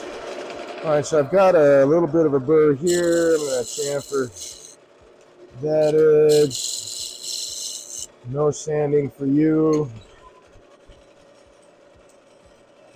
Just for giggles, we'll hit this one more time. Get a fairly homogeneous surface. Now I'm all set to pierce. I've got everything done and turned, and I'm all set to go. So, having said that, we'll get back to this guy, and that guy's off. Having said that, I have just, let's see, it's 8 o'clock. So I basically got like 2 hours to do all this piercing. So I had intended to stream, and I normally stream 8 to 11 Tuesday, Wednesday nights. But tonight, I'm actually going to sign off now that all this is done. That was 7/8. Sorry, I'm double checking myself on my depth here. Perfect. Before I walk away from all this, because it's going to take some time to do the piercing. Actually, there is a couple more things I can do here. I need to draw my borders, so let me do that. And I'll show you what my idea basically, where everything's going to be pierced. So I've already got the other drawer marked, so I don't need to do anything with that. And I do like using like a number 2 soft pencil, some kind of soft lead, because like with black locust, it's more of a, not on the end grain, but on the sign grain, it smooths out really nicely, which means that marks erase really nicely. On the end grain, it is a little open, open grained. Let's see. I would say that actually honey locust is just a little bit more open grained than black locust. So I don't try to do any stuff like that, like drawing with pencils or whatever on that, because then I got to sand it off. But here on the outside, I will be able to just use an eraser. So that's kind of handy. So ruler went over here. 7/8 is what I said. So that's that border. Let's move this stuff over. I will be posting this on Instagram, and I also will bring it back next time I go live, which is scheduled to be Tuesday, but might be sooner. So the next time I'm online, let's see, we'll call that the border. That did not get a good strike. There we go. So that'll be that panel I can pierce. Now I need the lid.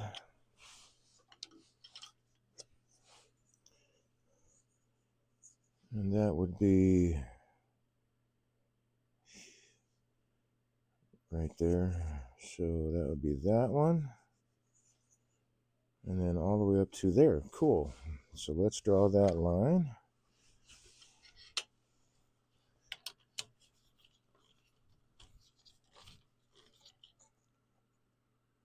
I'm not against, I don't know. I say that this is my least favorite way to hold things, is an expansion. But it is really handy if you want to hide and not have to turn off, where you've held on to a piece. I have to admit, it's really handy. So I do use it for that, but it's just not my favorite because it can spread things apart if you're not careful. And it's easier for the stuff to come off the lathe too, in my opinion. Okay, that's that line. Did I get a good strike there? Not quite. I'm going to double check this.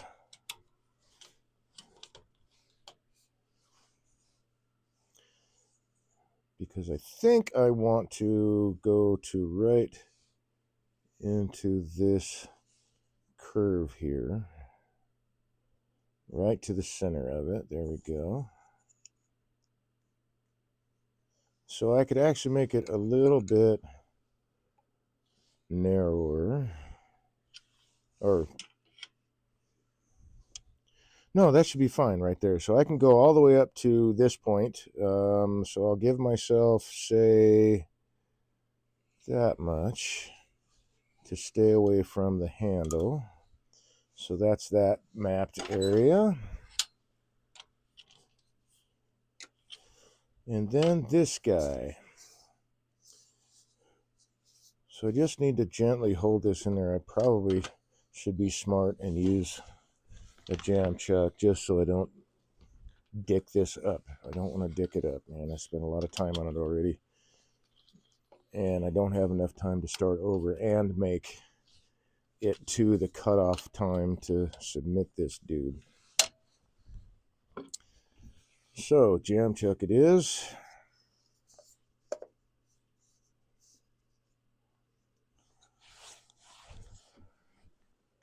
And I'm just going to make this a simple jam chuck. So,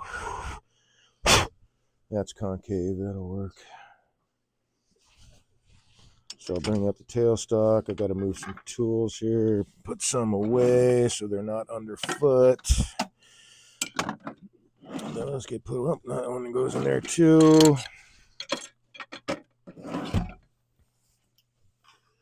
And I'll set these down here so I can bring up my tailstock. So I'm just going to use a piece of wood to hold it in place. Oh, I forgot one thing. Very important. I need to know where that shelf is. And that shelf is at 2 7/8. Okay, that's good enough. Because I want to draw my border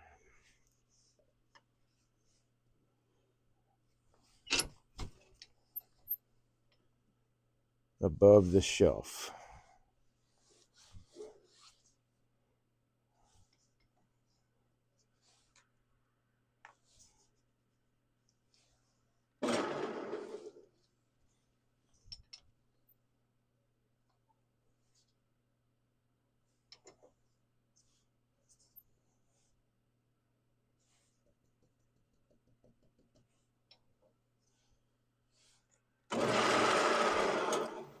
Well, I don't need to spin it like that. I just need it to spin. That's all I need.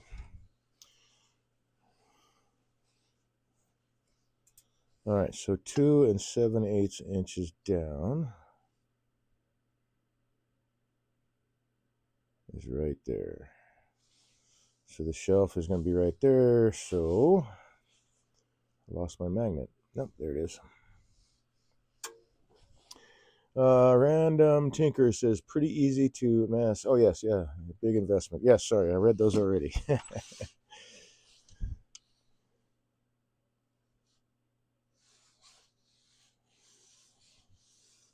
Okay, so that's that border. Oh, duh, I forgot another measurement.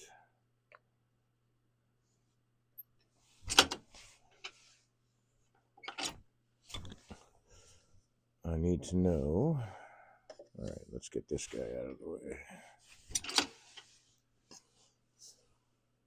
This should be just a 1/4 inch down, so I'm going to go a little bit beyond that so where I'm piercing doesn't come through this shelf either. And that is exactly a 1/4 inch. 1/4 of an inch. Starting to talk like I still live in Oklahoma. Oh my. 1/4 inch. So that means I'll give myself at least 3/8 from the edge. Let's see what that'll look like.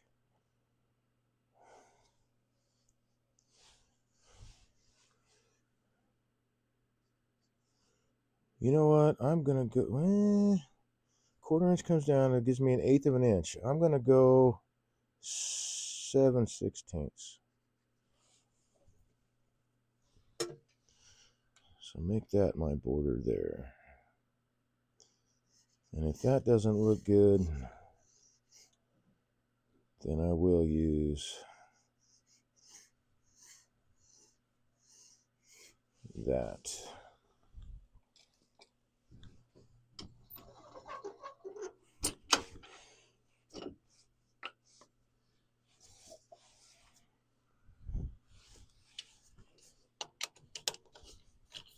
Groovy.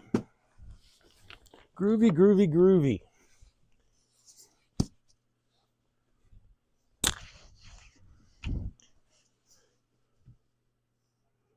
You know, I think I'm going to go with the lower line. I think I like that. It looks a little better.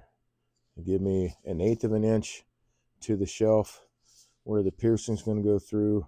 I want this to be not pierced. For one, it's very much definitely a thicker wall, but the whole idea, the theme for the contest is open closed, and like I said, it has to be a box or a conceptual box. I don't know what conceptual box means. I really don't. But this will be a lidded box. But since the theme is open closed, and you'll be able to see through everything, through the side and through the top into all of that, except for into this area. So open closed. I mean, it's multi-layered, I guess.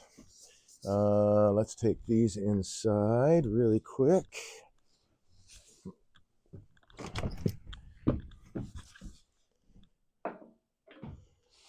There we go.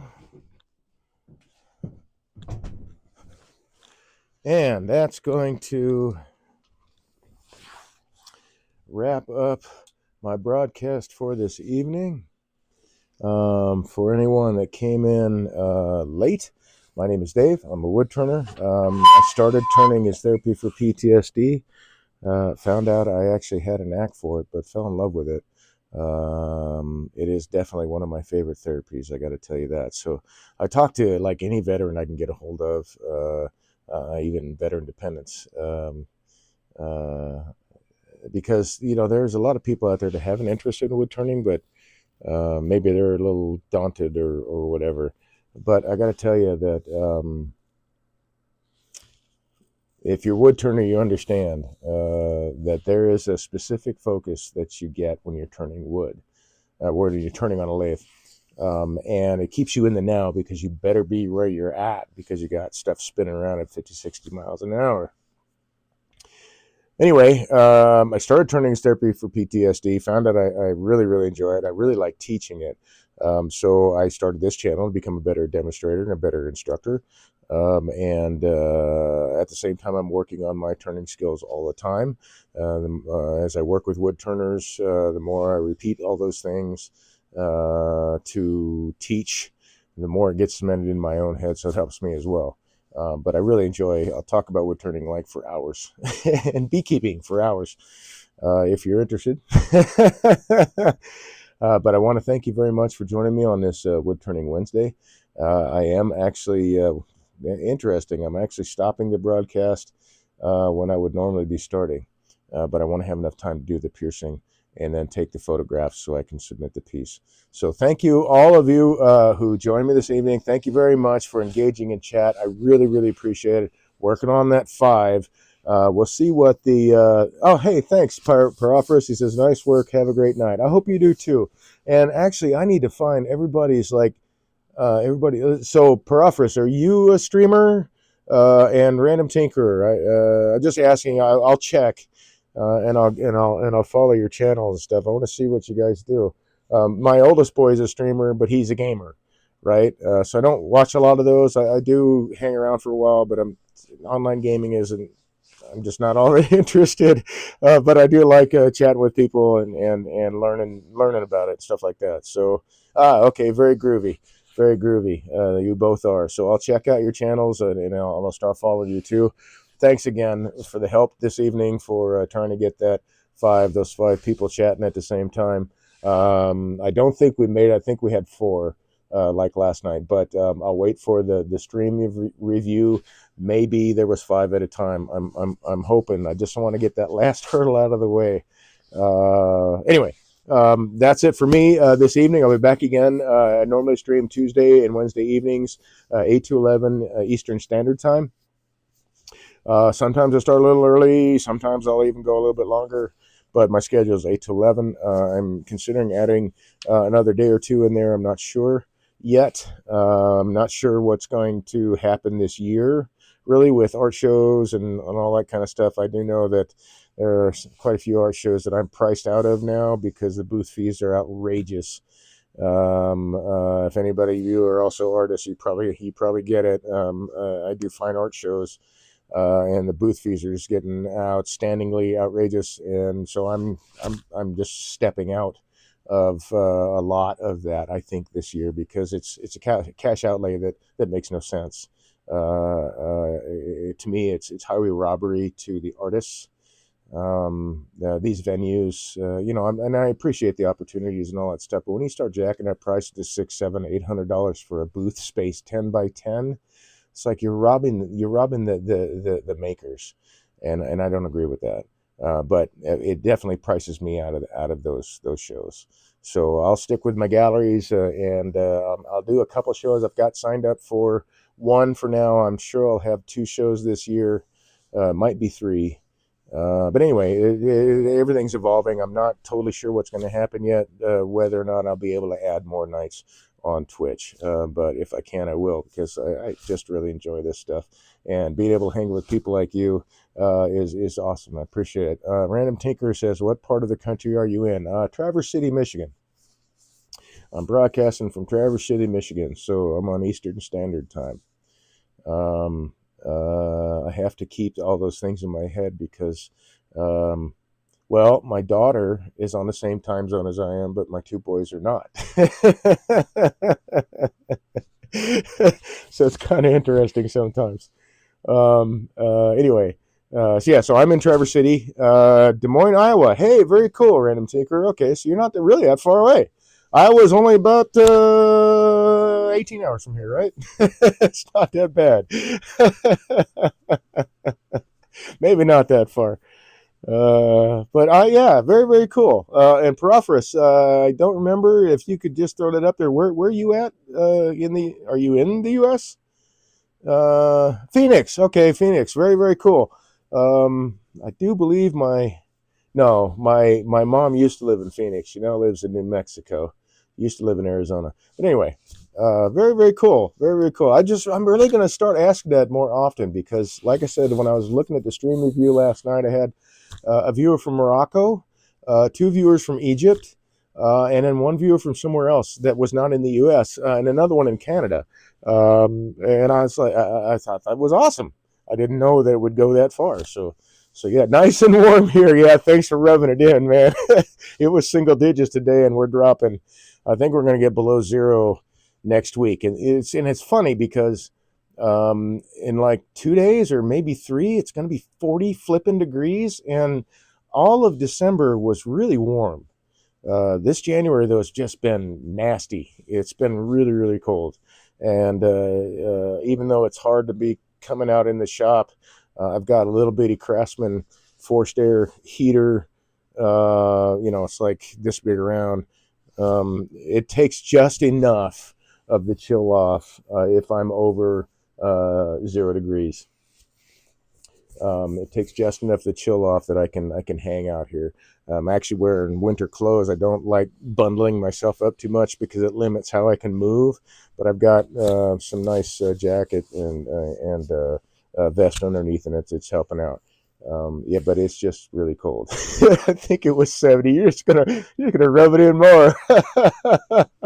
Nice, man. That's very, very cool.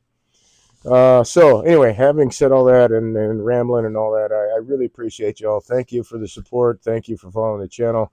Weren't you just streaming in long johns and a stocking cap yesterday? Really? Really? That's funny. When it's 70 degrees, I guess you could.